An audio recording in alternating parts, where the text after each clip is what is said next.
आपने देखा कि कितना मुश्किल है सिर्फ खुश रहना और कैसी कैसी परेशानियां, कितनी जुल्म, कितनी सारी औरतें बर्दाश्त कर रही हैं। कई दफा इसका कुछ लोग गलत फायदा भी उठा लेते हैं और इसका खामियाजा कुछ मर्दों को भी भुगतना पड़ता है। स्वरूप शंकर हमारे साथ हैं, जिनके साथ कुछ ऐसा ही हुआ है, और इस वक्त मेरे साथ है नीतू, जिनको आप देख नहीं सकते, उनके दिल में कहीं ये डर है क्योंकि केस चल रहा है। बावजूद इसके उन्होंने हिम्मत किया है कि आके हमारे सामने, आप सबके सामने अपनी बात बता रही है। ये तो आप साथ क्यों नहीं रहना चाहती, क्या होता था आपके साथ? शादी के सेकंड डे से मुझे सेक्सुअली हैरेस करने लगे थे। एक्चुअली वो पहले मैरिड थे, शादी उनकी पहले हो चुकी थी, सेकंड मैरिज थी मेरे साथ उनकी। फर्स्ट वाइफ 15 डेज में हमें छोड़ के चली गई थी और उसके 8 साल के बाद इन दोनों का डिवोर्स हुआ था। 8 साल के डिवोर्स के बाद मुझसे शादी हुई उनकी।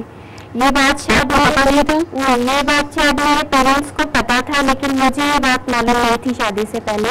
फर्स्ट डे सब चीज नॉर्मल रहा। सेकेंड डे आते के साथ कहते मुझे कपड़े उतारो, और जैसे मैं देखते रह गई, सोचते रह गई कि क्या बोल रहे हैं, मतलब क्या हो रहा है मेरे साथ। इतना साड़ी खींचना और मतलब गाली देना ऐसे शुरू कर दिया, मार पिटाई करके सेक्स करना, और बस फिर रूम से बाहर चले जाना, ये नहीं देखना कपड़े पहने हैं नहीं पहने, ज्यादा मना किया था, मतलब न्यूड करके रूम से बाहर निकाल देना कि जब तुम्हारा मूड ना रूम के अंदर आ जाना। शादी क्यों की थी अगर तुम्हें सेक्स नहीं करना है तो? कितने साल ऐसे रही आप उसके साथ? 1 साल में उसके साथ ऐसे रही। मैंने अपने पेरेंट्स को बताया ये बात। आपको अपने पेरेंट्स से फिर सपोर्ट कब मिला? मुझे पेरेंट्स से यहाँ AIWC आने के बाद जब उसने केस कर दिया मेरे पेरेंट्स के ऊपर, उसने पेरेंट्स को कहा कि आपकी एक बेटी चली गई है, मुझे अपनी छोटी बेटी को दीजिए, मतलब छोटी बेटी से शादी करवाइए। मनाना आपके यहाँ पर शेल्टर में एक रहती थी, इनकी क्या हालत है जब ये आई थी तब? सर जब ये हमारे पास आई थी तो इसकी बहुत बुरी हालत थी, कम्प्लीटली एक तो जख्म हुए थे, काफी ब्रूजेस थे इसको सारे शरीर पे, और दूसरी बात तो मेंटली इतनी डिप्रेस्ड, और कहीं से रात को भाग के आए, गाड़ी पकड़ के आए, वो भी किसी ने मदद किया ना, कोई मदद करता तो कहीं का कहीं भी कोई चली जाती। इसके पते हैं इनके ऊपर झूठा केस किया हुआ है, अभी तक इन्होंने कोई केस क्यों नहीं किया? नहीं, अभी हमने कोई केस नहीं किया था, क्योंकि पहले तो जैसी स्थिति थी इसकी, हम उसको चाहते थे कि ये नॉर्मल हो जाए। ये काफी हद तक नॉर्मल है, तो अभी कुछ केस अभी इसके लिए डिवोर्स केस फाइल हो गया है जी। ये तो हर बार जब आप पटना जाती हैं आपको ये डर लगता है कि आपको कोई किडनैप कर लेगा। आपके पति जो है वो एक पॉलिटिकल परिवार से है, तो वो अपना दबाव इस्तेमाल कर सकते हैं इसमें। हाँ जी, 1-1.5 महीना हो रहा है लगभग। मैं ऑफिस से शाम को आ रही थी, मेरी गाड़ी चलती हुई आई थी मैदान के पास, और 2-3 लोग आए और उन्होंने एकदम से मुझे गाड़ी में खींचा और बिठा लिया। मेरे बिल्कुल समझ में नहीं आया कि हो क्या रहा है। आप निकले कैसे वहाँ से? फिर मुझे बाद में पता चला कि मेरे पापा की और मेरे हस्बैंड की बात हुई आपस में कि अगर मेरे फादर ने कहा था कि अगर तुम्हारे पास है तो तुम उसे छोड़ दो, मैं कोशिश करूंगा वो तुम्हारे पास आ जाए, हम तुम्हारे कॉम्प्रोमाइज करा देंगे तुम्हारा। तो उसके अगले दिन शाम को उन्होंने उसे नशे के हालत में मुझे इन्हें पर मेरा बैग मुझे गाड़ी से लाया और मतलब धक्का देके वहाँ पे छोड़ दिया। और मैंने अपने शेल्टर AIWC में फोन किया, अपने मेरे वार्डन ने उठाया, मैंने उन्हें बताया कि मैं यहाँ हूँ। उस बीच पुलिस भी मुझे ढूंढ रही थी, तो जैसे मैंने उन्हें बताया मैंने फिर आया मुझे आपको लेने के लिए वहाँ पर। हाँ जी बिल्कुल। आपको लेकिन अपने माँ बाप का अपना सपोर्ट नहीं मिला इसमें? बिल्कुल भी नहीं। अब जाके वो थोड़ा सा मेरा सपोर्ट की है, हमसे गलती हो गई, हमने शादी कर दी। अभी इन्होंने डिवोर्स का केस फाइल किया हुआ है AIWC की मदद से, और अगर वुमेन्स कॉन्फ्रेंस जो है, और वही उन्होंने अभी अपना शेल्टर दिया है, वही उन्हें सहारा भी दे रही है। दिल्ली में केस फाइल हुआ है डिवोर्स का, और जो पति ने झूठा केस किया है वो पटना में चल रहा है, सेशंस कोर्ट में अभी भी। हम ये जिक्र कर रहे हैं बार बार कि औरतों के साथ ऐसा हुआ है, औरतें बेबस बेसहारा। आपने देखा तरह तरह की कहानियां, किस तरह से लोग निकल कर बाहर आए हैं, कुछ लोग अभी भी इस मुसीबत में, इस दलदल में फंसे हुए हैं। कि स्वरूप हमारे साथ हैं, स्वरूप के साथ क्या हुआ है ये जरूर जानना चाहेंगे। आपके पति ने आपके ऊपर केसेस किए? 1 साल शादी के ठीक ठाक था, थे उनका पावर समस्या में तो आग्रह नहीं था, बाबू आग्रह हो गए थे और शादी बनने वाले थे, वही लग रहे हैं। शादी में जैसे हॉल बुकिंग से लेकर शादी का मंडप का जो पुरोहित होता है उसका टैक्स भी मैंने दिया था।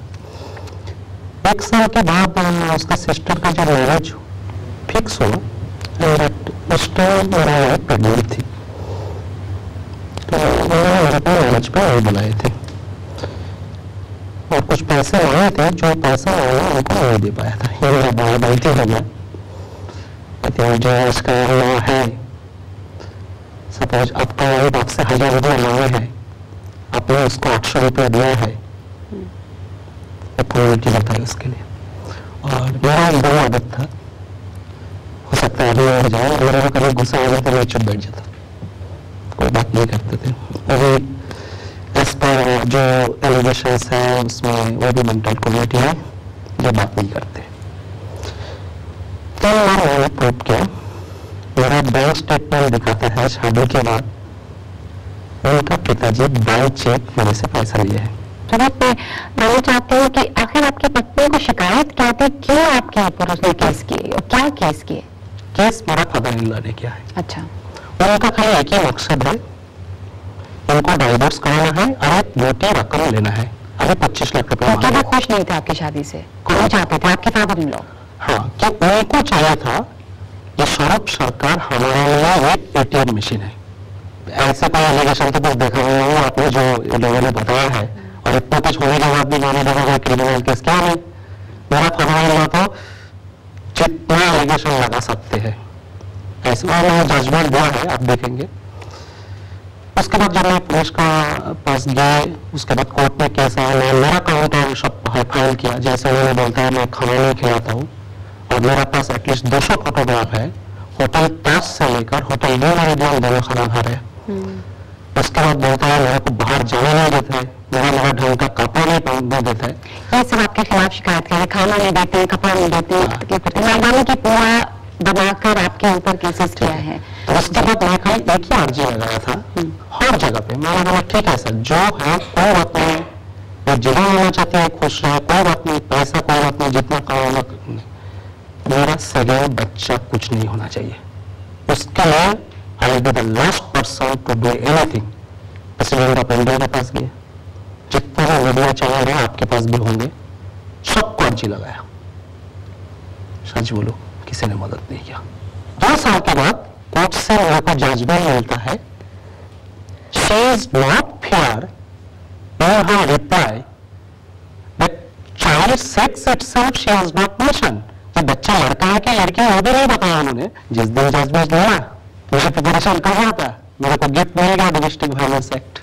आपके ऊपर डोमेस्टिक वायलेंस एक्ट के तहत में केस किया? 2.5 साल से कलकत्ता में है। जी जी जी, भी नहीं है हम लोग एक दूसरे से कोई। जी, और अब यहाँ पे ये बहुत एक अजीब सी बात है, इसका खामियाजा भी भुगतना पड़ता है। जैसे स्वरूप के जैसे आदमी है, डोमेस्टिक वायलेंस एक्ट में मर्दों के लिए तो कोई प्रोविजन नहीं है, अगर इस तरह का होता है तो क्या करे कोई? डोमेस्टिक वायलेंस में नहीं है, लेकिन कोई झूठ पे कंप्लेंट कराए तो आप CRPC में जा सकते हैं, PC में जा सकते हैं, और झूठी कंप्लेंट करने का भी कोई करता नहीं है। मुझे समझ नहीं आता क्यों नहीं करते हैं लोग, लेकिन कोई झूठी कंप्लेंट करते हैं जरूर उनके खिलाफ कंप्लेंट करनी चाहिए। सेक्शन 92 में है कि उनको भी पता चला कि झूठी कंप्लेंट आगे नहीं बढ़ेगी और आगे नहीं बढ़ेगी। जी, इनका जो साफ मामला है कि जो पेरेंट्स इन लॉ है, mother in law, father in law, वो खुश नहीं थे इस शादी से, लव मैरिज थी इनकी, तो वो किसी न किसी तरह उनको अलग करना चाहते थे।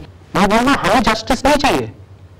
My Indian husband does not want justice, but please safeguard my mother and sister. They should not be abused. जो न्याय नहीं देता है, माना कहीं ना कहीं